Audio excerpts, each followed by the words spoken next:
یسألونک۔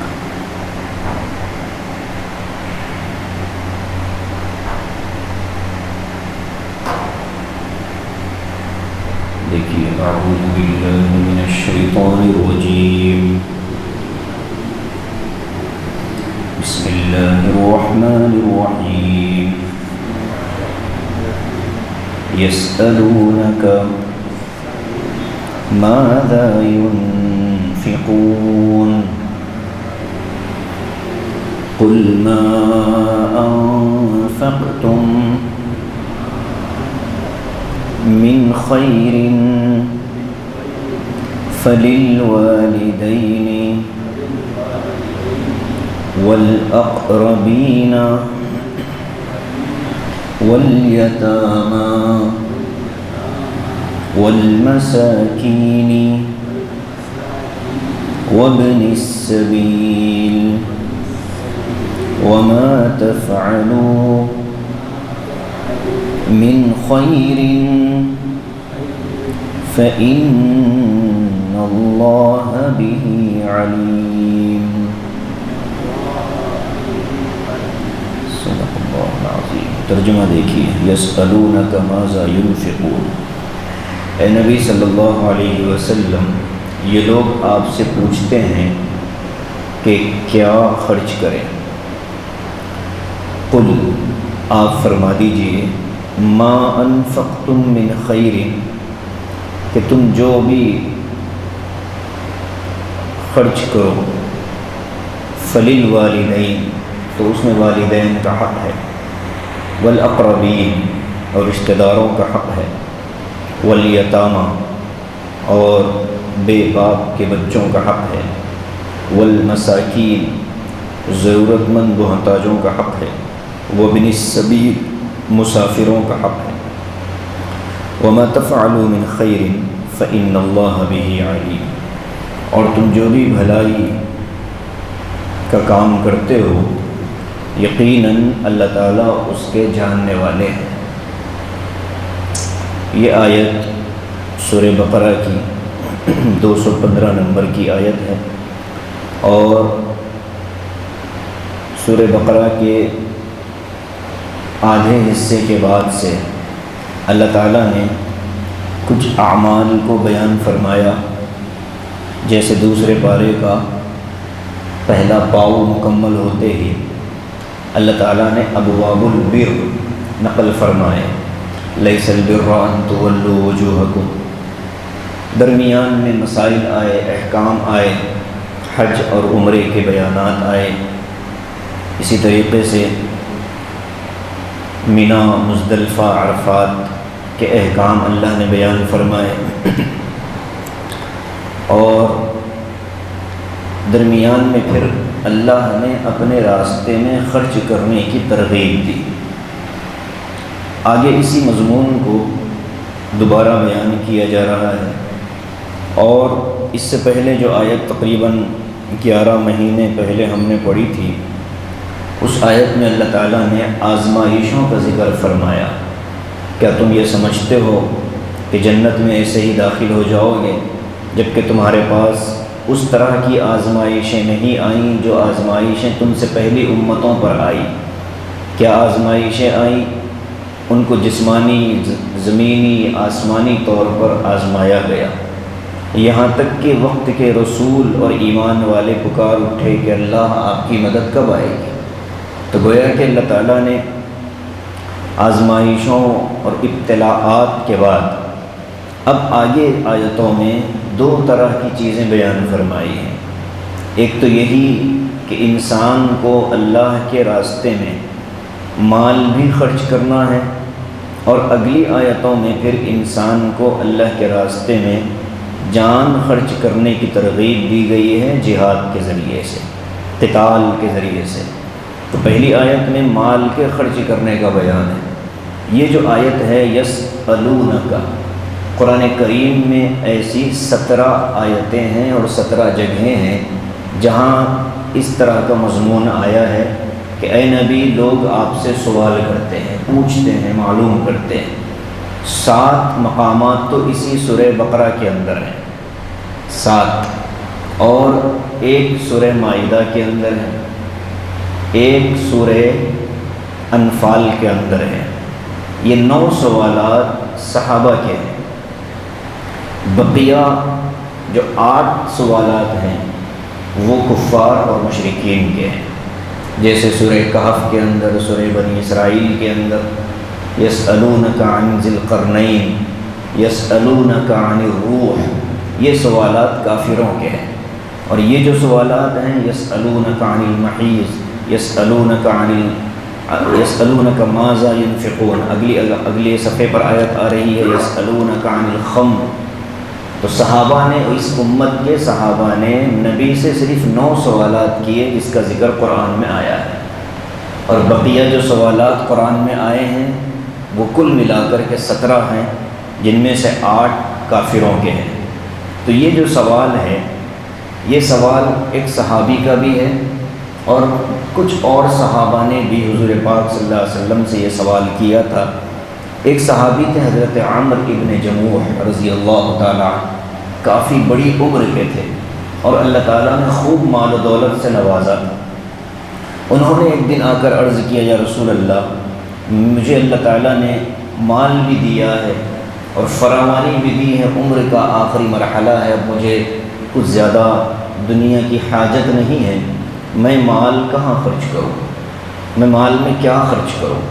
تو حضور پاک صلی اللہ علیہ وسلم نے جواب میں ان کو فرمایا کہ مال اللہ کے راستے میں وہ خرچ کرو جو حلال ہو، طیب ہو۔ اور پھر یہ جو آیت کے اندر الفاظ آئے ہیں، مقامات آئے ہیں، کہاں کہاں خرچ کرنا ہے، اس کی تفصیل آئی ہے۔ ایک صحابی نے آ کر حضور سے پوچھا، یا رسول اللہ، میرے پاس 1 درہم ہے، میرے پاس 1 درہم ہے۔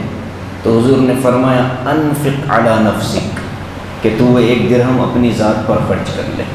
پھر آ کر کہا لی درہمین، میرے پاس 2 درہم ہیں۔ حضور نے فرمایا انفق علی اہلک، تیرے گھر والوں پر خرچ کر لے۔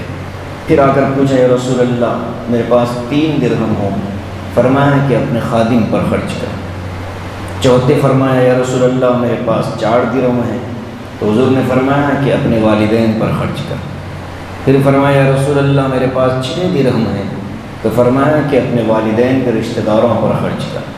پھر فرمایا، یا رسول اللہ، میرے پاس 8 درہم ہیں، 5 درہم ہیں، 6 درہم ہیں، تو فرمایا کہ اللہ کے راستے میں خرچ کر۔ گویا کہ اپنے حقوق کی ادائیگی کی ترغیب دی۔ اس موقع پر یہ آیت نازل ہوئی۔ تو 2 آیت کے شان نزول مفسرین نے بیان کیے۔ تو سوال میں تھوڑا غور کرنا ہے۔ سوال ہوا ہے کیا خرچ کرے، یسألونک ماذا، عربی میں ماذا آتا ہے کیا، کس کے لیے، تو سوال ہوتا ہے کہ کیا خرچ کریں، اور جواب میں آتا ہے کہاں خرچ کریں۔ یعنی اللہ سے یہ پوچھا گیا حضور سے کہ یا رسول اللہ کیا خرچ کیا جائے، تو حضور صلی اللہ علیہ وسلم کے ذریعے سے اللہ تعالیٰ نے جواب دیا کیا خرچ کرنا تو متعین نہیں ہو سکتا، اس لیے کہ ہر انسان کی اپنی الگ حیثیت ہے، البتہ کہاں خرچ کرنا ہے یہ تو سب کے لیے آسان ہے۔ یہ حکمت ہے اللہ تعالیٰ کی، حکیم ذات، یہ اس لیے حکیم ہے کہ انسان کا سوال اس کی اپنی نگاہ میں اگرچہ کہ بہت معتبر ہے اور بہت مضبوط ہے، لیکن خالق کائنات اس سوال کی اصل مقصد اور غرض کو بتا رہے ہیں۔ تو فرمایا قل، اے نبی آپ کہہ دیجئے، گویا کہ فتویٰ مانگا گیا حضور سے، تو فتوے کا جواب آیا ہے اللہ رب العالمین کی طرف سے، اور قرآن پاک میں خود اللہ نے اپنی طرف فتوے کی نسبت فرمائی ہے۔ سورہ نساء کے آخر میں یستفتونک، اے نبی لوگ آپ سے فتویٰ پوچھتے ہیں، قل اللہ یفتیکم فی الکلالہ، اے نبی آپ کہہ دیجئے کہ اللہ تم کو کلالے کے باب میں فتویٰ دے رہا ہے۔ تو یہ اللہ کی طرف فتوے کی نسبت بھی ہو رہی ہے۔ تو فرماتے ہیں کہ قل ما انفقتم من خیر، یہ آیت واجب اور فرض صدقے سے متعلق نہیں ہے، یعنی زکوٰۃ اور صدقات فطر سے متعلق نہیں ہے، بلکہ یہ عام نفلی صدقے سے متعلق ہے۔ عام نفلی صدقے سے متعلق ہے، اسی لیے اس میں فرمایا قل ما انفقتم من خیر، تم جو بھلائی کی چیز خرچ کرو، خیر کی چیز خرچ کرو۔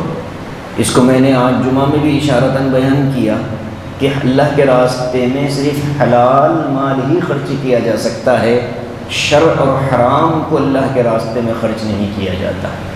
تو قل ما انفقتم من خیر، جو تم اچھی چیز اللہ کے راستے میں خرچ کرو تو اس کے لیے سب سے پہلے کیا کرنا ہے؟ پہلا حق اس میں نکالو للوالدین، والدین کے لیے۔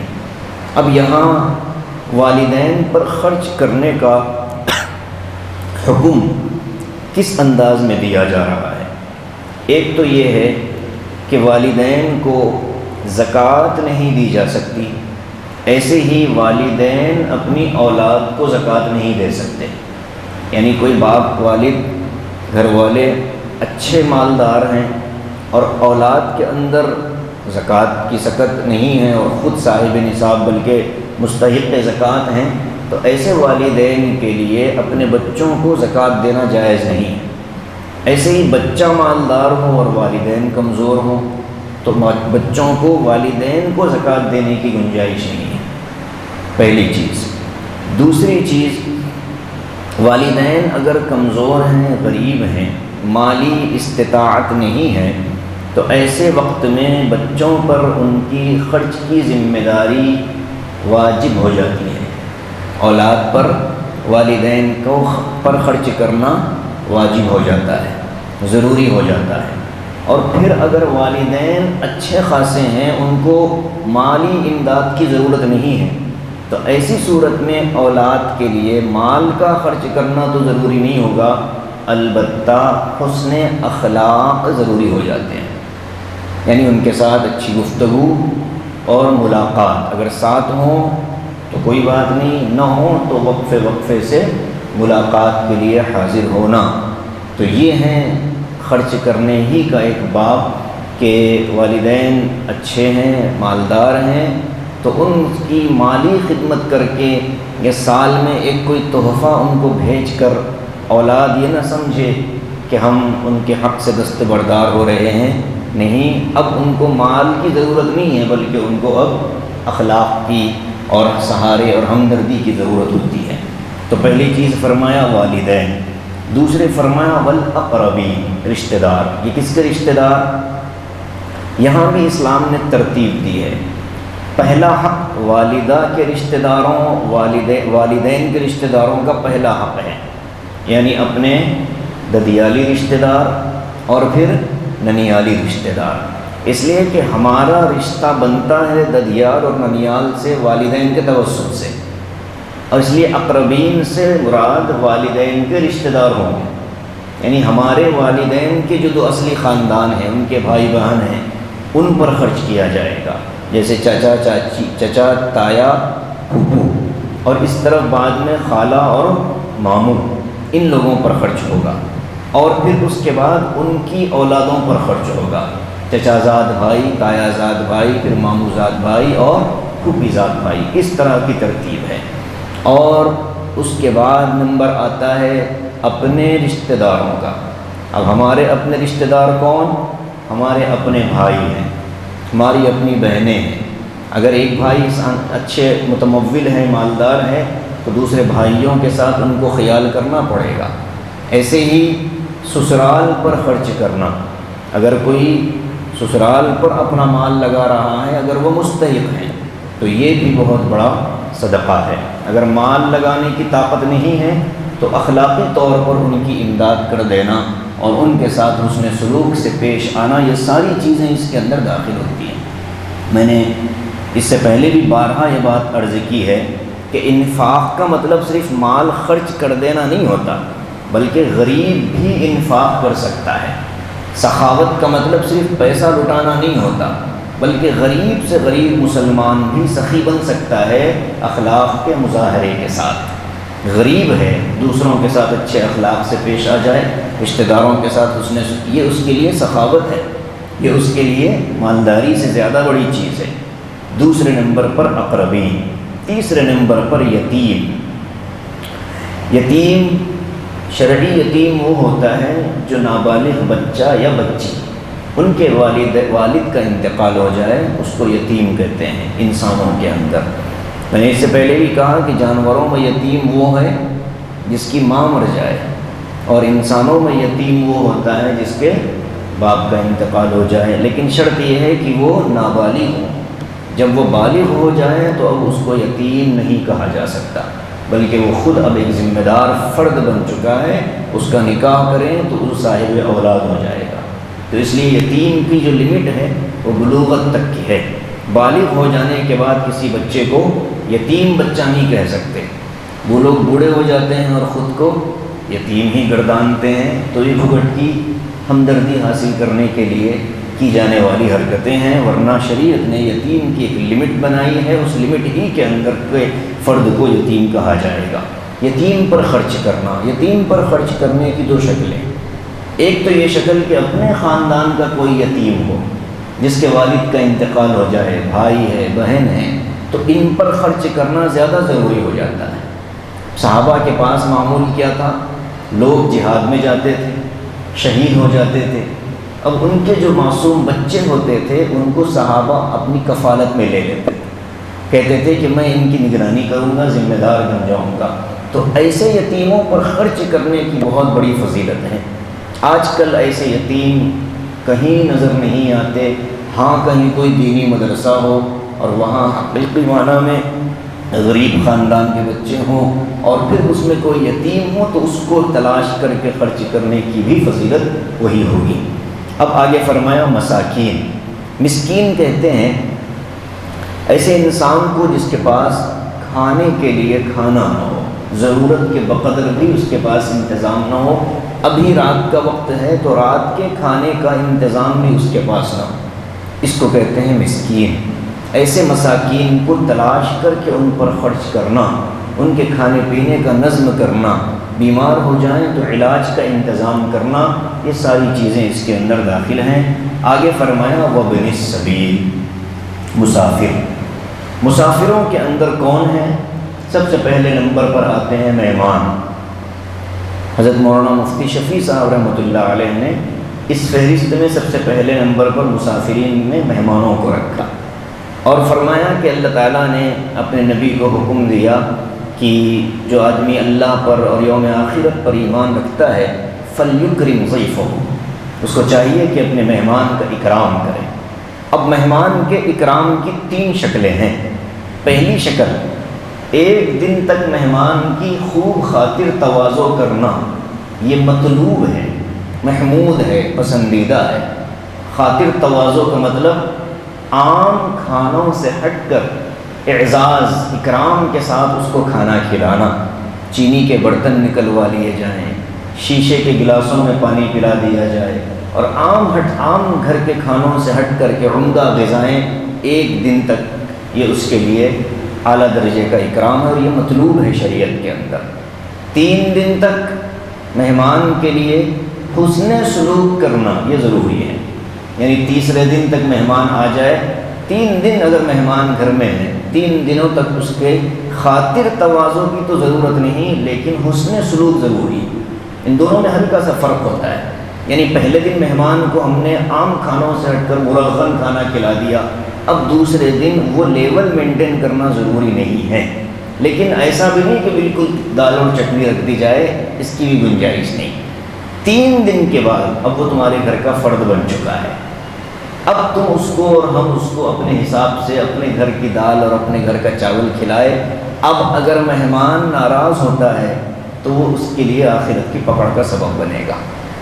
3 دن کے اندر شریعت حکم دیتی ہے میزبان کو کہ تم خرچ کرو مہمان پر، اور 3 دن کے بعد کہتے ہیں کہ اب وہ دائرہ مکمل ہو چکا ہے، اب اپنے حساب کا کھانا کھلاؤ۔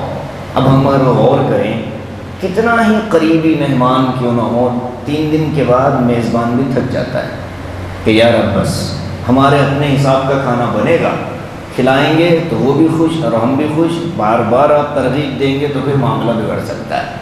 شریعت نے یہ لمٹ لگا دی ہے 3 دن، اور 3 دن سے زیادہ مہمان نوازی کوئی اگر نہیں کرتا ہے تو اس پر آخرت میں کوئی مواخذہ نہیں ہے، اس کو کوئی دنیا والا تانا نہیں دے سکتا۔ وہ جو حدیث ہے کہ من کان یؤمن باللہ والیوم الآخر فلیکرم ضیفہ، جو اللہ اور آخرت پر ایمان رکھتا ہے اس کو چاہیے کہ مہمان کا اکرام کرے۔ یہ 3 دن کے اندر ہے، چوتھے دن مہمان نہیں رہا، اب وہ میزبان کا گھر کا فرد بن چکا ہے، وہی کھائے گا جو میزبان کھائے گا۔ اب دوسرے نمبر پر مسافرین میں وہ لوگ آتے ہیں جو واقعی دوسرے ملک سے آئے ہیں اور ان سے ہماری رشتہ داری نہیں ہے، اجنبی ہیں، ان پر خرچ کیا جائے، ان کو دیا جائے۔ یہاں تک مسئلہ لکھا ہے کہ اگر کوئی فرد اپنے علاقے میں مالدار ہے اور یہاں آتے آتے اس کی جیب کٹ گئی، یہ کہ اس کے ساتھ نقصان کا معاملہ ہو گیا، تو ایسے فرد پر یہاں اپنے علاقے میں زکوٰۃ کا مال دینا بھی جائز ہے، اگرچہ کہ وہ اپنی جگہ پر صاحب نصاب ہے۔ اس کو یہ کہا جائے گا کہ بھائی یہ مال زکوٰۃ ہے، آپ اس کو استعمال کریں، اگر وہ برا نہ سمجھیں۔ اور بتا دینے میں عافیت اس لیے ہے کہ جب وہ اپنے گھر پہنچے گا تو جو مقدار رقم زکوٰۃ یہاں سے اس نے وصول کی وہ اپنے مال میں سے پھر وہ ادا کر سکتا ہے۔ تو اتنی اللہ تعالیٰ نے ترغیب دی ہے کہ جو مسافر آتے ہیں ان کے لیے معاملہ ہو۔ اسی لیے پرانے زمانے میں بادشاہ اور حکمران سرائے تعمیر کیا کرتے تھے، خوب سرائے بنائے جاتے تھے، بلکہ شیر شاہ سوری کے سرائے تو پورے ہندوستان میں معروف مشہور ہیں کہ وہ مہمانوں کے لیے اور مسافروں کے لیے رہنے کا کھانے کا انتظام حکومت کے خرچے پر چلایا کرتی۔ جتنی مساجد سرائے کے نام سے بنائی گئی وہ در حقیقت مہمانوں کے قیام گاہ کے ساتھ ساتھ عبادت گاہ بھی تھی۔ اب باہر نکل کر کے پھر وہ عبادت گاہ رہ گئی اور قیام گاہیں وہ سب کی سب ختم ہو گئی۔ تو پہلے زمانے میں مسافرین اور اجنبی لوگوں کا اتنا خیال کیا جاتا تھا۔ آج بھی بعض مقامات ہیں ایسے کہ جہاں علاقے کے مسلمان اپنے جیب سے پیسہ لگا کر کے مہمانوں کے ٹھہرنے کا نظام بناتے ہیں۔ میں نے ایک جگہ دیکھا تھا محبوب نگر کے اندر، وہاں میں نے دیکھا کہ ایک مہمان خانہ بنا ہوا ہے، سرکاری ہے، لیکن اس میں ایک شخص کو متعین کر دیا گیا کہ یہاں صاف صفائی بھی ہوتی رہے، اور کوئی مہمان معزز ہو اور وہ قیام کرنا چاہے تو اس کو کوئی دقت نہ ہو، کوئی پریشانی نہ ہو۔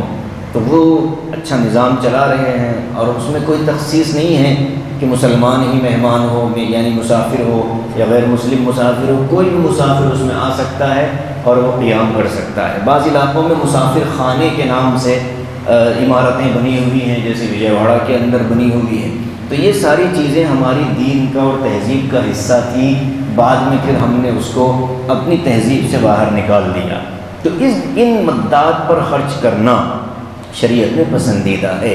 تو پہلی چیز والدین ہو گئے، رشتہ دار ہو گئے، اور یتیم ہو گئے، مسکین ہو گئے، اور وابن السبیل یعنی مسافرین ہو گئے۔ اللہ فرماتے ہیں اب تم کتنا خرچ کرتے ہو ہم نے تو نہیں بتایا، کہاں خرچ کرنا ہے ہم نے یہ بتلایا۔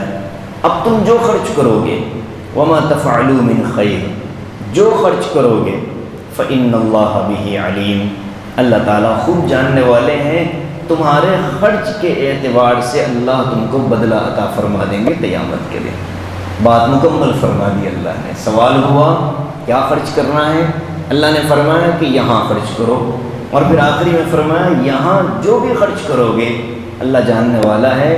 متعین نہیں فرمایا، یہ اللہ کا کرم ہے کہ اگر اللہ یہ فرما دیتے کہ بھائی تم کو چاندی خرچ کرنا ہے، سونا خرچ کرنا، تو ایک بہت بڑا طبقہ انفاق فی سبیل اللہ سے محروم ہو جاتا تھا۔ اللہ نے عام کر دیا ہے۔ اب اس میں اتنا عموم داخل ہے، اتنا عموم داخل ہے کہ انسان اپنے پہنے ہوئے کپڑے اتار کر کسی محتاج کو دے دے، یہ بھی انفاق فی سبیل اللہ کا حصہ ہے۔ اپنے کھانے میں سے حصہ نکال کر کسی کو کھلا دے، یہ بھی انفاق فی سبیل اللہ کا حصہ ہے۔ آخری درجہ کسی مومن مسلمان کے دل کا بوجھ ہلکا کرنے کے لیے اس کی بات کھڑے ہو کر سن لے، یہ بھی انفاق فی سبیل اللہ میں داخل ہے، اور یہ بھی صدقہ ہے۔ یعنی ایک آدمی دل میں بوجھ لیا ہوا ہے، وہ کسی کو اپنا دکھ سنانا چاہتا ہے، سننے والا کوئی نہیں ہے۔ ایک بندے کو اس نے پکڑ کر سنانا شروع کیا، اس کو اس کے موضوع سے کوئی لینا دینا نہیں، نہ ہی وہ اس کی مجبوری کو دور کر سکتا ہے، لیکن سن لینا یہ بھی بہت بڑا صدقہ ہے۔ مومن کو مسکرا کر دیکھنا، ملاقات کرتے ہوئے یغفر اللہ لنا ولکم کی دعائیں دینا، یہ ساری کی ساری چیزیں صدقات میں داخل ہیں۔ راستے سے گندی چیز کو ہٹا دینا، یہ سب چیزیں صدقے میں داخل ہو جاتی ہیں۔